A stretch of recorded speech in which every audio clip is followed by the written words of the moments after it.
মেলে ফেকেছে করে কুকড়ো ধান করা খাইয়ে সব শেষ করে দিল গো। ওদিকে তসলামের রাধাকে ধান খাইয়ে গেল গো। ওরে ঘরের মেয়ে নাকি রে? এই তো আমি সাদার বাতা চাচাইছু কেন?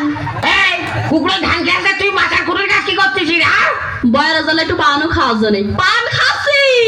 তাই আর পানেতে হাতে তো আর আসবে কামিয়ে তাওয়ান মেরা পান ডিমের মধ্যে টিপা তাই থাকো। ওই হাতে যাচ্ছি হাতে ধাবা দেওয়া কি কি আছে কয়ে না। রোজ ডেলি কি করা লাগে নাকি? ঝাল পেঁয়াজ রসুন আর জিরি গরম মশলা। জিরে গরম মশলা আর বসার বাইরে গেল হাতের দিন 1 টাকা জিরে 1 টাকা গরম মশলা দিয়ে এলাম।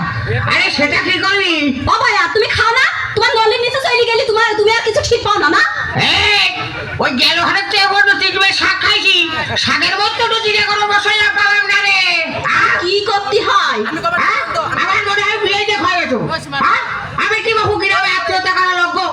তোমরা তারা দাঁড়িয়ে বসে তারা আসো শত্রু আমার কথা বল শুনে আমার অন্যায় হলে তোমরা আবার খুলো। আমি কি বাবু কিভাবে আত্মীয়তা করার লোক? ওই মেয়ে লোকটা কয় মেয়ে বিয়ে দাও মেয়ে বিয়ে দাও মেয়ে বিয়ে দাও। ঘরের চাইতে মেয়েরা বিয়ে দিয়ে বিয়ের সাথে কি করতো বুঝি যাও। না ছেলে দেখা দাও করে ডেলি রাত্রি ওই যে মুখে পাউডার রেখে দাও বিয়ের সাথে বসে বসে ঘুষ ঘুষ করে গল্প করো মনে করো আমি কিছু বুঝি না। এ দেখো আমার মুখ মেলা মেলা কিন্তু কয়ে দিচ্ছি এখন সাপ তুলতে দেয় কিছু বাড়ি যাবে না। আরে সাপ তুলতে দেয় কিছু বাড়ি না কি করবি তুই? আরে আমি করতে পারি না, আমি কিছু জানি না। কি করবি তুই? তুমি এই যে রোজ ডেলি রাত্রি মানুষের ভুইতে আলু পটল বেগুন তুলি নিয়ে আসো আমি কিছু জানি নি তো আমি সবার কাছে এই কথা কইই দেবো। থাক ওসব কথা জানার দরকার নেই। ওই হাতে যাচ্ছি হাতে ধালা রেখা এই নাও। আব্বা হাটে যাই আমাকে 1000 টাকা দিবা। তুমি 1000 টাকা কি করবা? ওই ওই পরীক্ষার ফি দিতে হবে আর ওই একটা জিন্স কিনবা। পরীক্ষার ফি দিবা? হ্যাঁ তো গেল মাসে যে পরীক্ষার ফি দেওয়ার জন্য টাকা দিলে সেটা কি করলে বাজার? ধরাই খেয়ে যাই নাকি মই দিচ্ছে তো। আব্বা হ্যাঁ? এই গত মাসে যে টাকা নিয়েছিলাম না হ্যাঁ। ওই টাকাতে কলমে লাইসেন্স করেছি।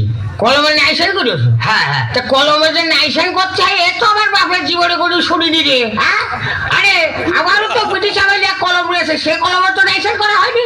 আব্বা হ্যাঁ? তোমার কলম তো বের করো না ও কলম তো ঘরেই রেখে দাও এই জন্য লাইসেন্স করতে হয় না। আর আমাদের কলমে যে কলেজে নিয়ে যেতে হয় এই জন্য লাইসেন্স করতে হয়। আচ্ছা বুঝলাম তুমি ওটা যে কলমের লাইসেন্স করেছো। হ্যাঁ। আজকাল যে ছেলেমেয়েদের হজু করে পাওয়া যায় না তাহলে এই জিনিস খাবার না গায়ে খাওয়া যায় রে খাতি হয় না গায়ে রাখতে হয়।